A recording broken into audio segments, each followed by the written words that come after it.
Et on continue en fait cette journée d'études avec 2 invités allemands, donc Christoph Knoth et Konrad Renner. Leur pratique, en fait, leur travail s'inscrit à l'intersection de la culture digitale et du design graphique. Et puis, ensemble, ils ont fondé un studio, Konrad Renner, donc, qui se spécialise en fait dans la création de projets digitaux, en fait, surtout dans le domaine culturel. Et de plus, en fait, ils enseignent à l'université de Hambourg en Allemagne. En fait, un cours sur le design graphique digital. Et puis, ils ne sont pas avec nous physiquement aujourd'hui. En fait, il y a quelques mois, je les ai invités à se joindre à nous à Montréal, et puis ils ont en fait refusé. Et puis, enfin, ils m'ont expliqué que durant la dernière année, ils ont énormément voyagé pour faire des ateliers, des conférences un peu partout à travers le monde. Et puis, ils ne voulaient plus prendre l'avion, conscients de leur empreinte écologique. Donc, ils ont décidé de nous envoyer un vidéo. Et puis, en fait, qui va présenter leur travail. Et puis, ensuite, on va tenter une communication depuis l'Allemagne pour des questions. Voilà. Donc, je parle vidéo.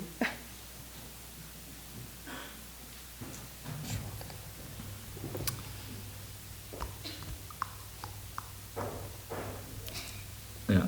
Hello, everybody. I'm Christoph Knoth, and this is Konrad Renner. And together we are running a digital graphic design studio called Knoth and Renner. We are broadcasting live today from Germany, where we are also based. I'm based in Berlin, Konrad is in Leipzig, and we both teach in an art school called Hochschule für Bildende Künste in Hamburg. We mostly do websites and digital products, and today we want to talk about the resistant web. So where does the web come from, and maybe where should it go, at least from our standpoint? So maybe it's important to know that the internet, the web, isn't that old. It's nearly 29 years nowadays.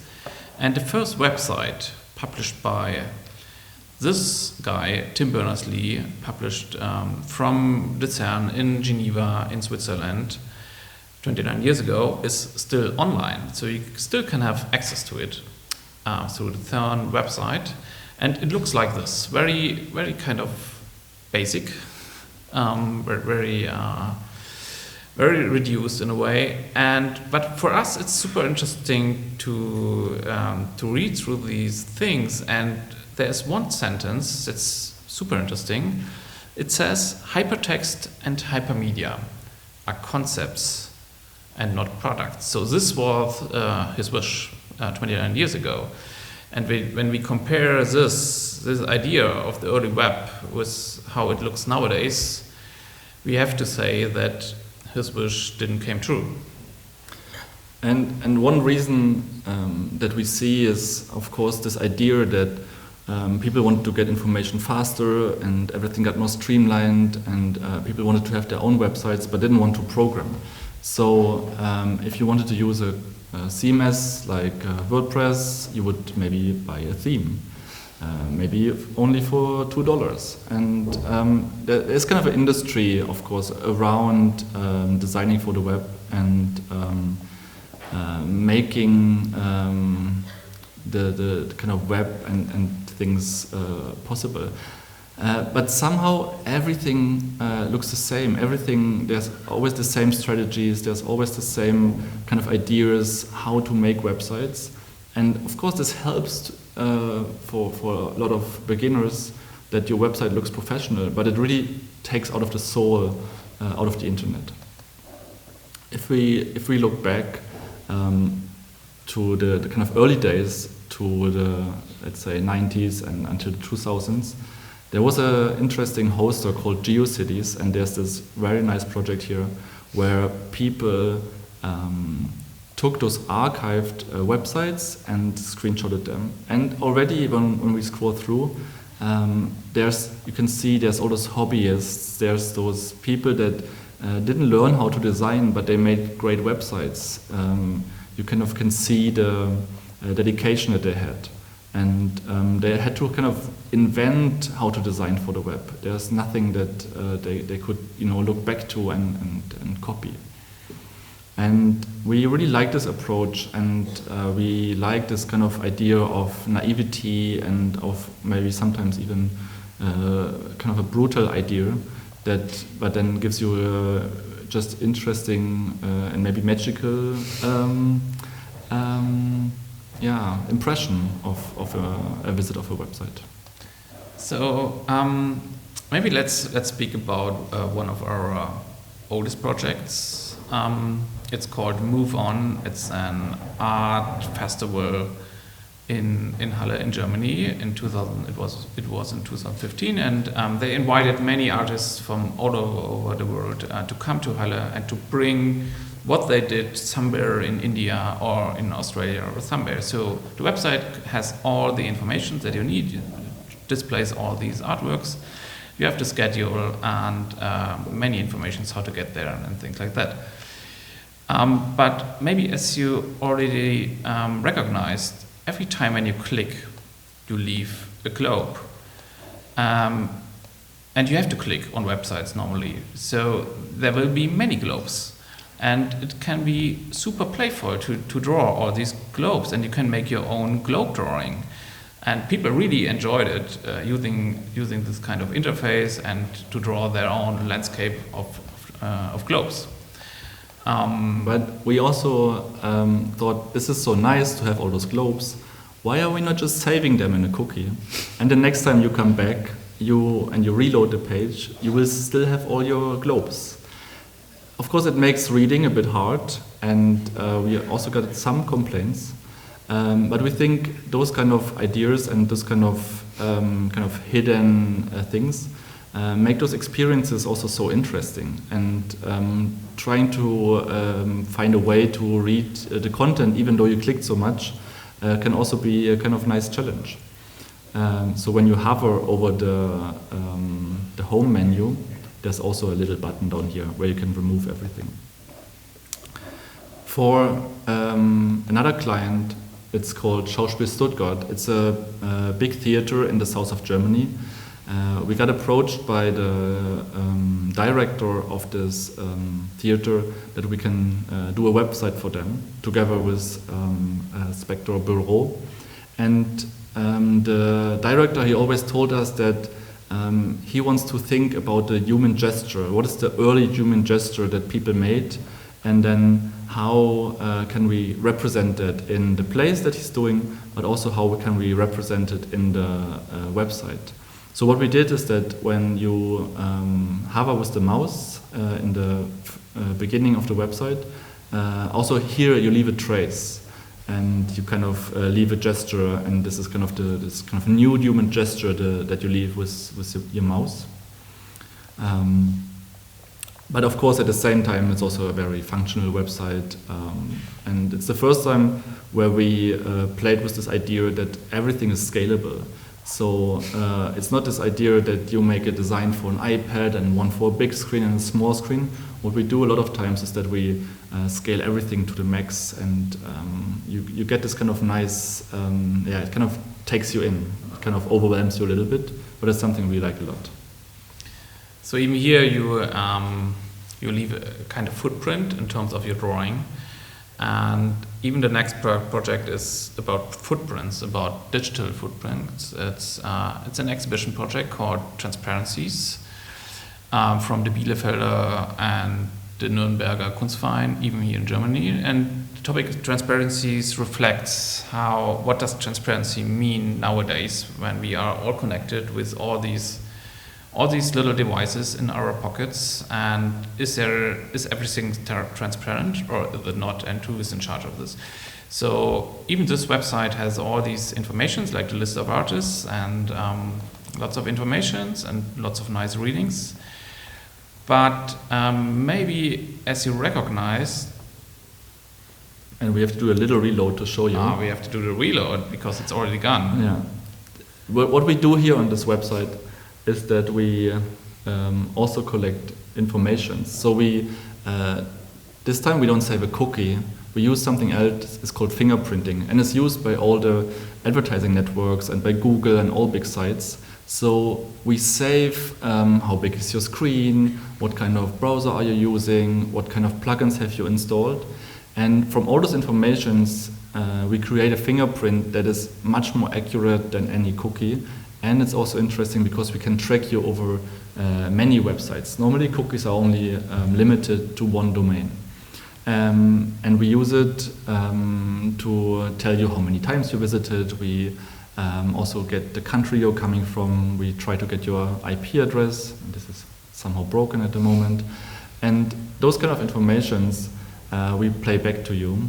And we use them to kind of make this idea of tracking a bit more transparent to the user. It doesn't happen so often, but from time to time we do or design books like this one. It's for an artist group called Mediengruppe Bitnik from Switzerland, and it contains all of their works of the last 10 years, I guess. And maybe as you can see even here, there are some quotes, so like visual quotes, that refer to the kind of internet that we live in. So we have like a broken layout, maybe you know Masonry or one of these layout tools for the internet, and here it's kind of broken. So you can find all of the artworks and some kind of text. I really still like this kind of piece because they were asked to do an art piece for the Hack in Basel, and they received a photo of the facade. But the JPEG was broken, so they had some kind of like bug in the file. And maybe you know these kind of glitch moments when images are broken. And they said, okay, why don't we rebuild the facade within these kind of little glitch moments? So and they did it over there, and you will have the experience when you are there. But there's one important thing about the book, and it's the title. So when Mediengruppe Bitnik approached us, that they can do this book because they received a grant, they asked us, can we also make the book into an art piece and not only show art pieces? And we had a long discussion with them how to do that and what could be possible. And especially because they do a lot of digital artworks and also do a lot of programming, they thought about putting code on the cover. And we both were thinking about it, but always thought, oh, that's a bit cheesy, and how can you use code on the cover, like code belongs into the computer. And somehow we had this eureka moment where we came up with the following cover that you see right now. And maybe I need to explain it a little bit. So in the browser, you can use JavaScript to do some kind of interactive coding. And I just opened the console down here in Safari.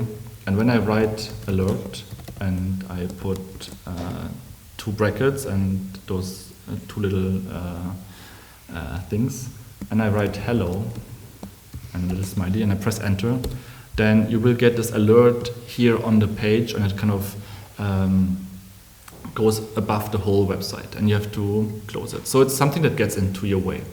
What we did with the cover is that we put this alert in here, and so it says alert Mediengruppe Bitnik, but we also put a script tag around. So it means if this cover is put into a website, it will create an alert. And of course, if you have a book, you want to sell it. So the same thing happened to this book of Mediengruppe Bitnik, and all those bookshops that you see here that Mediengruppe Bitnik then screenshotted, they had this alert when you were visiting their website, and even happened on eBay. So in a way, it was a kind of success, and it was also a kind of hack on all those bookshop websites, and even some other Instagram websites that were scraping the Instagram of Mediengruppe Bitnik got the same kind of bug. And this bug is something that hackers use to collect credit card data and things like that. So it's not just a bug. It's even could be a kind of problem. Yeah, I think it's the kind of funny that we hacked the online book market. Many kind of platforms with a book. I think it's a super nice kind of message. The next project is more about how we work.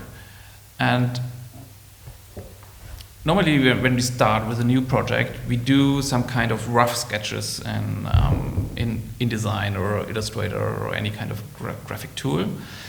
But really recent, we have to move into the browser. We have to start writing code, because then we are really close to the things that we design, and they will appear in a browser, and the browser is scalable, and the browser is sometimes it's broken, or there's a nice mistake, or there's something happening, and it feels more alive to do things in the browser. So for this project called K-Comma, which is an art space in Berlin run by Prem Krishnamurthy, who is also a designer and a curator and a writer, we thought, okay, why don't we program the website while it's online, while it's visible for the public? So why don't we do things that we normally do in the back, hidden for the public, here on the front page? So Prem invited many guests and separated by a list. And this was the first kind of version of it. And and we are also part of the project. And we gave the whole thing something like a title. It's really an important term for us that says a website is never ready. And this means that we changed the whole website like every 2 weeks or every 3 weeks. So every time when he invited a new guest, we changed the whole layout or the whole appearance of the website. And it's really nice about doing websites is that you can store all the data, like the text and the headlines and stuff like that in the database. You don't have to change this, but you can completely change the visual style of the website within just 2 lines of code. Yeah, and that's what we did. So in total, I guess we did 8 kind of versions of the thing that is still online, and you can still have access. And you can see we started with this idea of the commas and the separation of the artists that were invited. But then for the third version of K-Comma, they invited a group that works with this kind of Airbnb style of houses. So we thought maybe it's a nice idea that we use those VR 3D objects that you couldn't put in your house. And every time you reload the website, we give you a new collection of furnitures that work with your kind of virtual home. And for the 4th iteration of the website, we went back to the comma list, but this time we got a custom-made typeface by our intern Eric. And it was the first time for us to try out variable typefaces. So every time you hover, you get this really nice effect. And this comma list, we had it in a 2D space for the first iterations, but we always wanted to do a 3D navigation, and we never found a client for it. But of course, K-Comma, it was kind of a client that gave us all the freedom. So we finally made it a reality.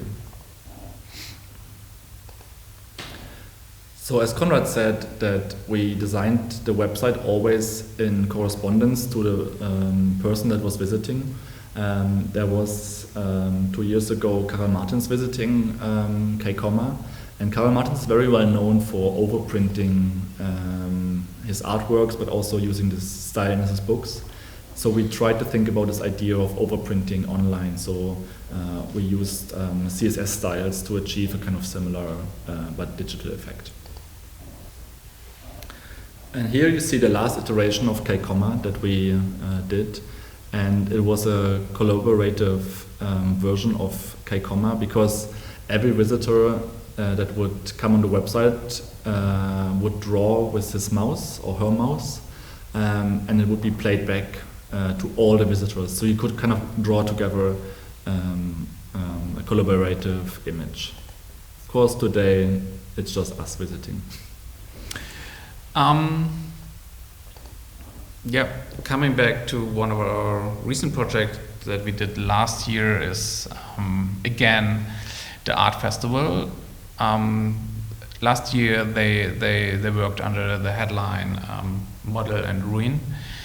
It was connected to the to the anniversary of the Bauhaus in Dessau in Germany. Maybe you know the Bauhaus turned 100 last year. And they invited artists to make things in the park next to the Bauhaus, which was a super nice place. There was always even inside one of these master buildings, they had these artworks. Of course, we did the website, and we also did the overall graphic design with all these kind of layers or patterns that you can see, that refer to all these like modern surfaces of architecture.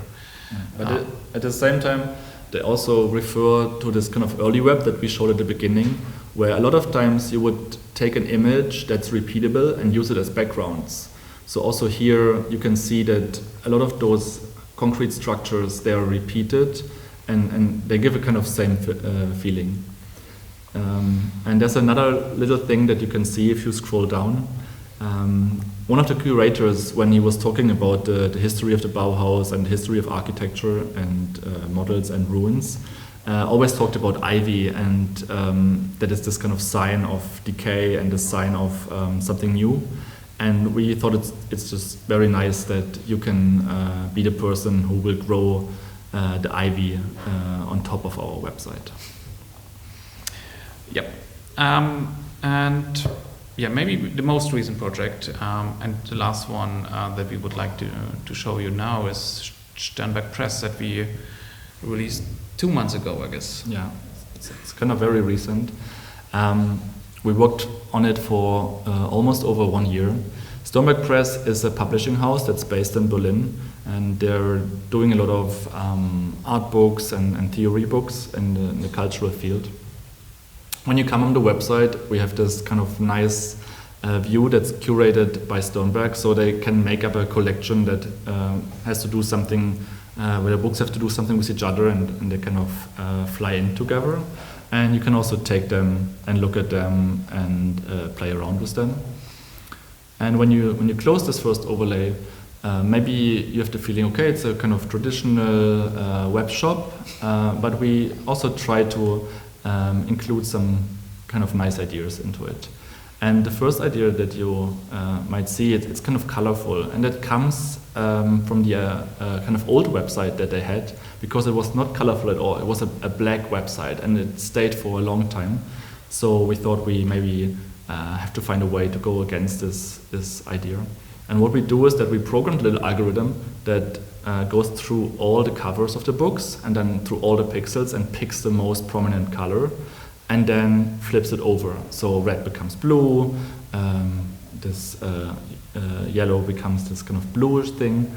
And then what happens is that all the books, they get their own space, and they also get their kind of own website. So it feels like if you go on a single page, that we just designed it just for this book, because the colors just fit so well.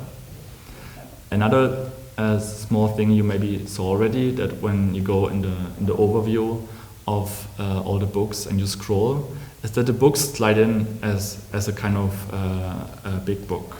So that also came from something that we did at the beginning when we were programming the website, that it was kind of let's say a bug. Because when we were programming, I made an error and the books were just too big on the screen. But I somehow was like, oh, maybe that's nice. Maybe that's something you have when you slide a book over a table. That's when you stack the books. So when you scroll, then they always come in big and then get smaller and get into their space. Yeah, and I mean, of course, you can buy the books. Yeah, so I guess this is it for now in terms of showing you some of our projects. Yeah, I think that's it. And we are looking forward to discuss these things right now with you. See you in a second.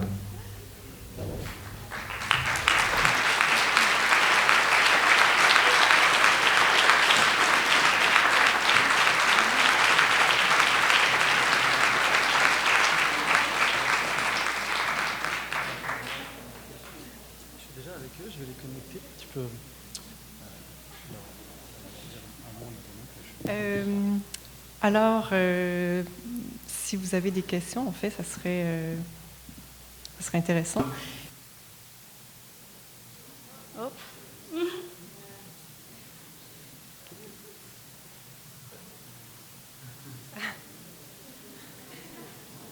Can you? Ah. Can you hear me? Can you hear me? Okay. So I have maybe a last check on the sound system, but all the people can see you now. Je vais essayer de voir aussi si on comprend la question en t'approchant de parler dans mon micro.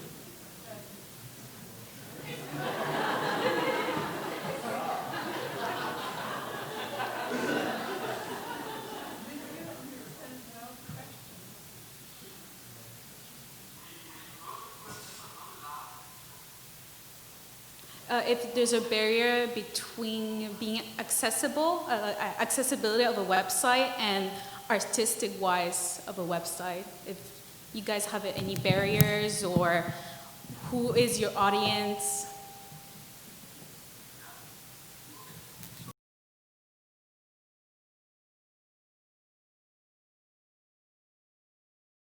Like, I understand only like 50% of what you said, but it's okay.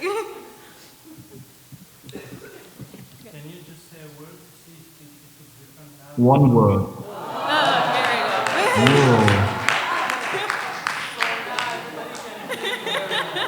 Okay. Okay, so I try again to say what I said.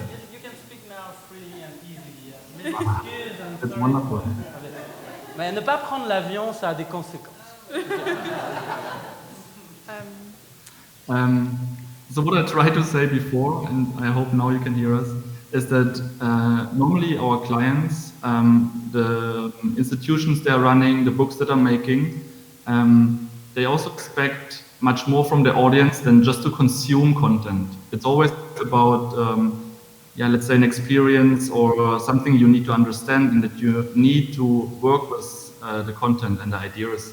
And so we think also those websites, they kind of support this endeavor, that it's not just going there and consuming like on Instagram or on a news site. It's about, trying about understanding. And we think it actually helps our clients rather than obstructing their messages.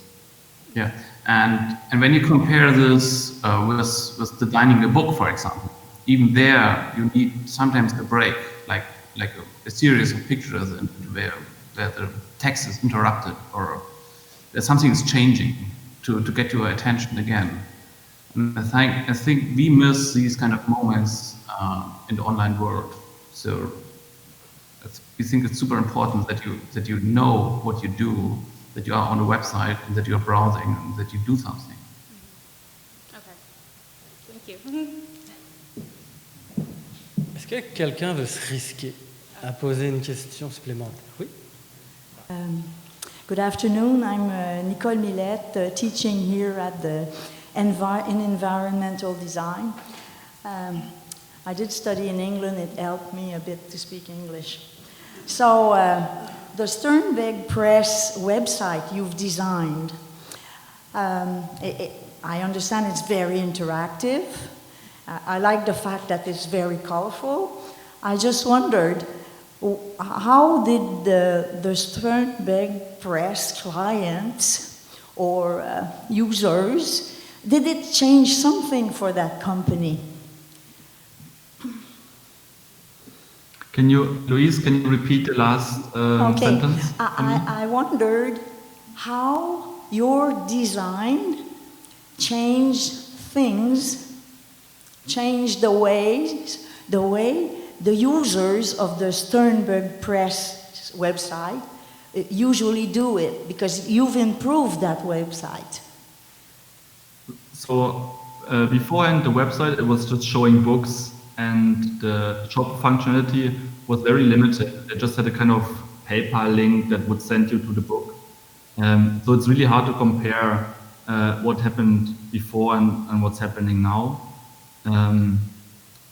Because before you couldn't really shop on this website. For us, it's kind of interesting. When we published this site, it was the first site ever that we got a lot of likes on this Instagram post. We got people asking us for interviews, and I think that's maybe the kind of key benefit for Sternberg, is that because they care a lot about design, a lot of their books sell because they also are visually very interesting and visually pleasing. So now they also have a website that really mirrors this kind of approach with their books. And we see the sales are good, but of course you cannot really compare it to before and after. And another point is that the publisher, Sternberg, they don't have something like an identity. They just have this kind of logo, the sparkling star. So there's no color scheme, there's no typography in detail for all of their communication. They change it many times. So the website now is like the first bigger change in their visual language. Since like 10 years. Since like 10 years. And even there, the client, they didn't like force us to do something in a certain style. So it was super open, and it was a nice collaboration on this. Thank you. I'll say that what I saw there was a book called Goodbye World that I will probably buy, by Omar Khalef.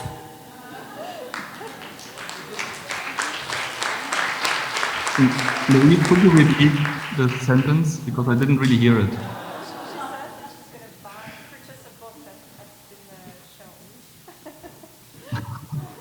Yeah, the book called Goodbye World. And now your image came back. D'autres questions? Oui? So, hello. My question is about the limits of the clients you are reaching and the scale of your enterprise, let's say. Because you were saying that your goal is not to be like capitalist and consumer, and to be more like explorative. So I wonder how you balance finding clients for non-capitalist like goal. Yeah, so I understood that you were asking about the scale of our kind of endeavor in our studio and the scale of our clients. Most of the clients we get, they hear from us word of mouth from somebody else who's in the kind of similar art scene. And it's mostly small clients. It's institutions that are maybe run by 5 or 10 people. And in a way, we want to stay in this kind of environment and don't want to grow a lot. We sometimes work with freelancers, or we had an intern, but even that we had the feeling it's too big and it needs too much communication in the way we work with the client. So we rather want to stay small, and we also like it that our websites are small and take kind of low maintenance, and we can do a lot of websites and not just one that takes 5 years. But did it answer your question more or less? More or less, but also I wanted to know, how do you counter the capitalist aspect of like finding clients and working for people in your endeavors? Did you understand? Can you repeat it, please? Slowly?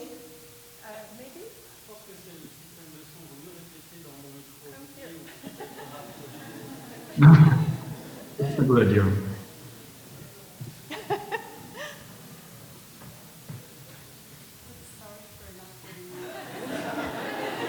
That's not your fault. So my question is, how do you counter the capitalist aspect of getting clients and getting employees for your endeavors? Okay, now I understood.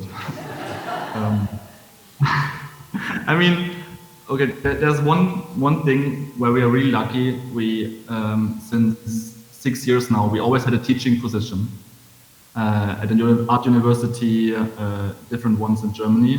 So that helps with a kind of steady income.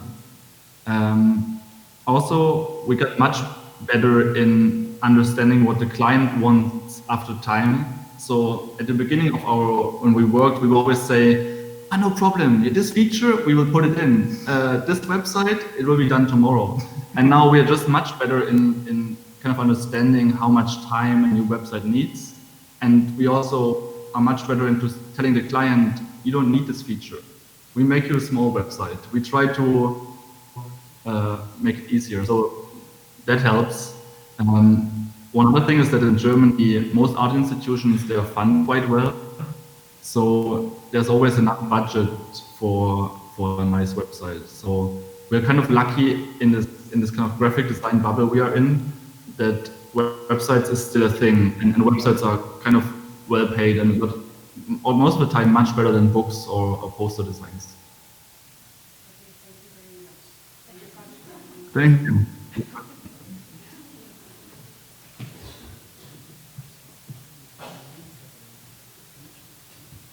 I think Stefan wants to ask you a question. Yeah, I have a short question that could also would be necessary to have a long answer, but we don't have so much time. But what do you think about? Would you come a bit closer, Stefan? I have a short question. Yes. What do you think about UX design? Yeah, I mean. J'ai demandé qu'est-ce qu'il pense de UX design. You mean the 10 golden rules of UX design? Yeah, I mean by user experience design. Yeah, I mean for us in the last years we were more and more using the term web design again, a term that maybe in the 2000s was really hip, and then everybody tried to come up with new names like UI design, UX design, product design, and in a way because those things got so mainstream or they try to cover so much and they have a certain style applied to them, we went back to calling ourselves web designer. But of course, at the end of the day, it's all the same. Okay. Thank you. Merci. Thank you.